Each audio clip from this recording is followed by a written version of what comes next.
I'm a magnet for threats on the internet. I get them from Ohio basements.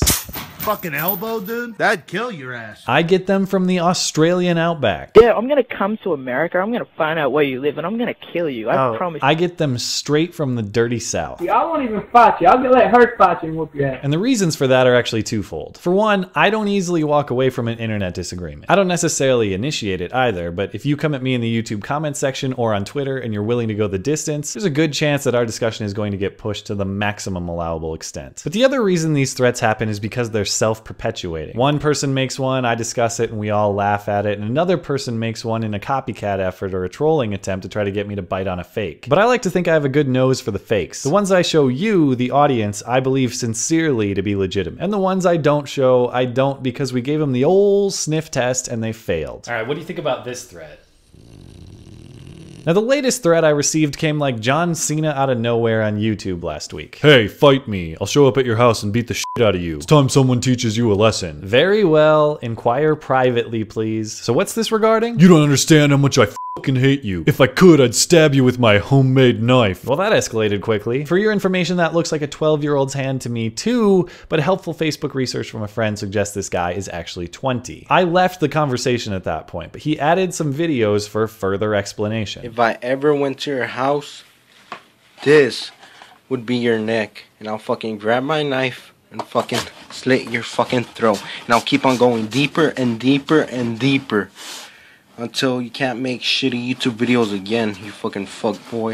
I'll fucking keep on going deeper and deeper, fucking slit your fucking throat, bitch. Well, I guess if I can just fashion a styrofoam shield to put around my neck, it won't be slit. Duly noted. You think I'm fucking playing, dude? Yes. It ain't funny. Quite. Which one do you want? I have my homemade knife and I have my other knife, so which one do you want? This one can slit your fucking throat, and this one could fucking go in deep. Either knife could do either of those things. Fucking fuckboy, you're the worst YouTuber ever. Am I really the worst? Find out next. This fucking guy, he's fucking gay. His fucking ugly face just makes me fucking laugh. He has a faggot face. Oh, and you think my knife is fake, huh? You think it's fake? No, I think your threat is fake. I'm not accusing you of having a CGI knife. Look at this shit.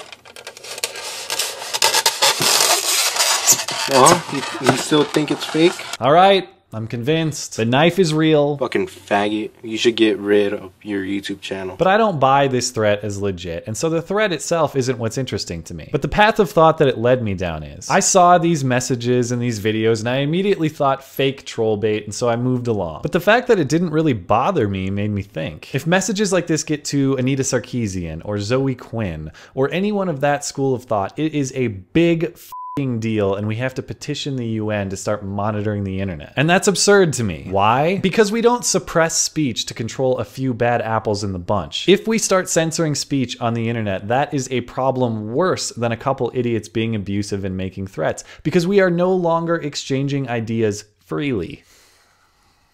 Remember that line of reasoning. See, I'm a big proponent of consistency. You can believe whatever you want as long as you're consistent across settings and across contexts. If you change your reasoning or your principles from one context to the next, you need to have a solid reason for doing so. So let's get really introspective. In the context of Twitter, it's so obvious to me that you don't suppress access and use of the tool that Twitter is in order to stop a few abusive actors. But do I apply that reasoning to all the views that I hold? I struggle with finding a firm position on gun control because I don't see a clear answer. But I think it's fair to say that in the past I've been open to regulation because I see a status quo of mass shootings that I don't think anyone would deem acceptable. But what's my basis for that? When I step back and think, Adam Lanza is to guns what this threat maker guy is to Twitter. He is an abuser of a tool. In one context, I say don't restrict access to the tool in order to stop the abuser. And in the other context, I've historically been open to suppressing access to the tool in order to stop the abuser. I suppose that inconsistency would be fine if I had a good explanation as to why the contexts differ. Perhaps I could say guns are especially dangerous tools. But according to FBI data, a large proportion of murders are conducted with everyday household tools. Knives, blunt objects, hell, even good old-fashioned ass beating by fist. So I suppose I should be open to restricting access to those things as well.